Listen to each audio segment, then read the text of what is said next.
Hey, comic book fans, welcome back to Comic Book Corner 2.0. And fans, you're back with me, Mike Spider Slayer, getting ready to do that all-important comic book review so you, the fans, can make a decision on what comic books to buy. And today, fans, we're talking about Guardians of the Galaxy issue number 3. Now, if you guys have not checked out this series, it's not too late. I'm sure you can still probably find issues number 1 and 2, but I wanted to talk about issue 3 and how great this series actually really is and how much better it's been since the end of the last volume here. So this book is written by Brian Michael Bendis, and the artwork is done by Valerio Schiti. The artwork is absolutely gorgeous. I love the cover art on here as well. The facial expressions are beautiful. And when you look through this book, it is a visual treat when you see just certain character emotions and the colors of this book. Like, for instance, like Peter Quill here, he's in a ton of anger. You can see just his mouth open, and we get to see these great colors with these explosions and Spartak starting to blow up, and just the Hala the Conqueror, her expressions are priceless in here. Even Rocket Raccoon's expressions are really good. And then you get this just awesome battle scene between Gamora and Hala the Conqueror. Hala the Conqueror is just awesome too. She's just a complete cosmic badass in here. And visually this book is great, and I love everything about it. So what was this story about? Well, in the first issue, we get to see the Brood Queen wind up talking and trying to plot with Annihilus. And in this issue, you wind up seeing her talk to Yotat the Conqueror. And Yotat was a character in the Secret Wars series called Guardians of Nowhere. And so you wind up seeing her talk to him, and it looks like they're going to need him for the future. So you can see that things are setting up in the future for this series.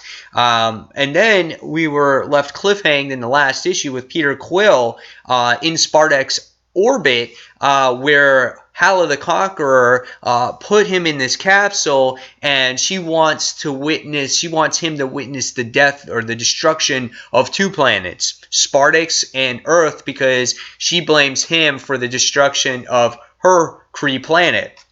So we get to see him. He's stuck in the actual capsule. He can't escape.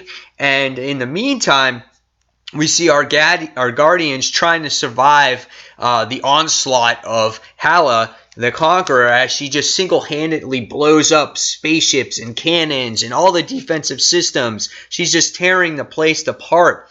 And Kitty Pryde's character in this book is really well done. And we get to see her using her phasing powers, taking care of Rocket here. And Rocket declares himself the leader of the Guardians since Peter is really not around anymore in here. But we get to see Kitty Pryde take that natural leadership role where she's starting to lead the Guardians in the right direction, where Rocket automatically acts in frustration and anger, and he just goes crazy all the time.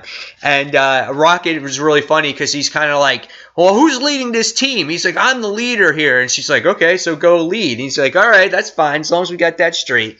But really, it's really Kitty that's calling the shots here. And we get to see them try to take a ship that's still functional and try to take off and try to rescue Peter, because they found out that he was in orbit.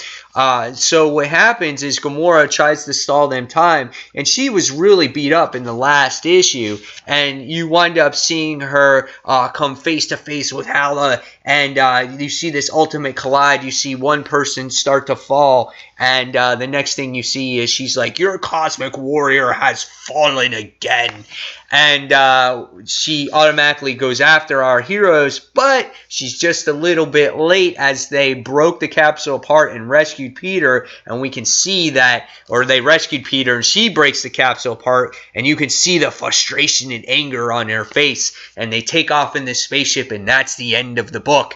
And I was like, man, that is freaking awesome. I'm like, this book is really well done. It's just like, Now that we don't have like these crossover events and these other events, it's like the Guardians of the Galaxy can do this their own thing. You know, you got Peter Quill as a king, and they're trying to rescue him. And I like Kitty Pryde in the series, and just everything about it is really good. And I can't wait to see where the future of this story goes, because we're starting to see the setup with this Brood Queen and Annihilus on what they're going to do, because they're going to be the major players that they have to fight. So this is just this introduction to the story arc. But what's going to happen with Hala the Conqueror? Like, is she the only Kree left, truly? Or are they going to reason with her? Like, what's going to happen here? I'm not sure. But epic battle scenes, great coloring, great artwork. The lettering is phenomenal in this book. It's a very well written book, and I can't wait to see where this one goes. So after reading this one, I give this one a 4.75 out of 5 stars. Really enjoyed it. So if you guys haven't checked Guardians of the Galaxy yet, please check it out. I'm sure you'll enjoy it. Just a great book all around. So guys, tell me in the comments below what you thought of this issue. And fans, as always, thank you for watching Comic Book Corner 2.0. Until the next comic book review, this is Mike Spider Slayer signing off. Thanks for watching, guys. Take care. Bye.